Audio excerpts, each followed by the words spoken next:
जिस बीजेपी को दुनिया की सबसे बड़ी पार्टी कहा जाता है, जिस पार्टी का आईटी सेल सोशल मीडिया पर सबसे ताकतवर माना जाता है, उसी बीजेपी को अब एक कॉकरोच ने चुनौती दे दी है, वो भी सिर्फ 5 से 6 दिनों में।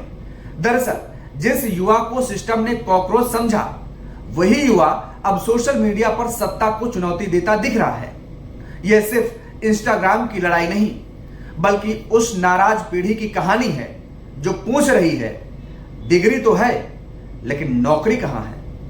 नमस्कार, बहुत स्वागत है आपका। मैं हूं आपके साथ योगेश पांडे। तो देश की सबसे बड़ी राजनीतिक पार्टी, सबसे ताकतवर आईटी सेल, हजारों करोड़ों का चुनावी मैनेजमेंट, लेकिन इन सब को चंद दिनों में धूल चटा गया एक इंस्टाग्राम पेज। नाम सुनिए, कॉकरोच जनता पार्टी। जी हां, जिस बीजेपी को सोशल मीडिया की बादशाह कहा जाता था, उसी बीजेपी को अब मीम्स, तंज और बेरोजगार युवाओं के गुस्से ने पीछे छोड़ दिया है। तारीख 16 मई 2026। इस दिन एक नया इंस्टाग्राम पेज बनता है।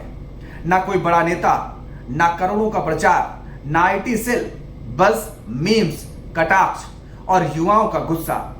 और देखते ही देखते इस कॉकरोच जनता पार्टी के फॉलोअर्स 19.9 मिलियन पार कर जाते हैं, यानी वो बीजेपी से बहुत आगे निकल जाती है। सोचिए, जिस पार्टी ने सोशल मीडिया को चुनाव जिताने का हथियार बनाया, उसी पार्टी को अब सोशल मीडिया पर जनता ने घेर लिया। यह सिर्फ मजाक नहीं है, यह गुस्सा है।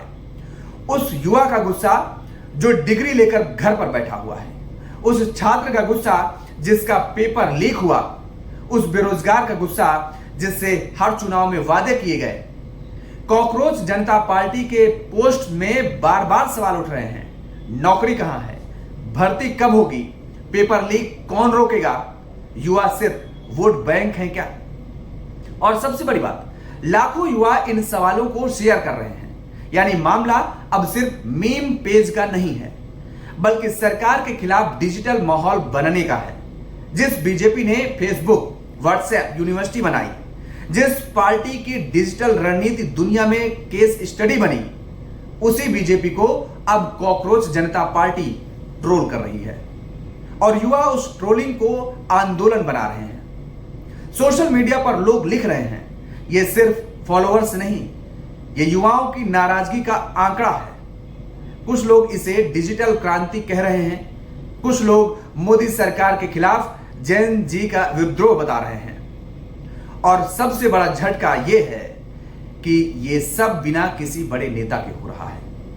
ना राहुल गांधी, ना केजरीवाल, ना कोई बड़ा चेहरा, फिर भी करोड़ों लोग जुड़ रहे हैं। मतलब साफ है, युवा अब नेता नहीं, अपना मुद्दा खोज रहा है। हालांकि बीजेपी समर्थक इसे फेक हाइप बता रहे हैं। कुछ लोग कह रहे हैं कि फॉलोअर्स खरीदे गए हैं, लेकिन सवाल वही है, अगर सब नकली है तो फिर इतने युवा इससे जुड़ क्यों रहे हैं?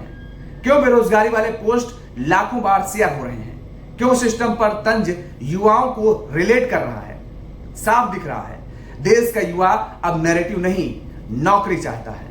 और जब नौकरी नहीं मिलती तो मीम्स आंदोलन बन जाते हैं। जिस युवा को ट्रोल समझा गया, वही युवा अब ट्रेंड बना रहा है।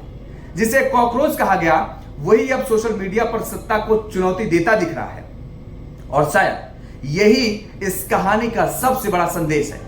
अगर युवाओं के सवाल दबाए जाएंगे तो मीम बनकर लौटेंगे और फिर सबसे बड़ी पार्टी भी पीछे छूट जाएगी।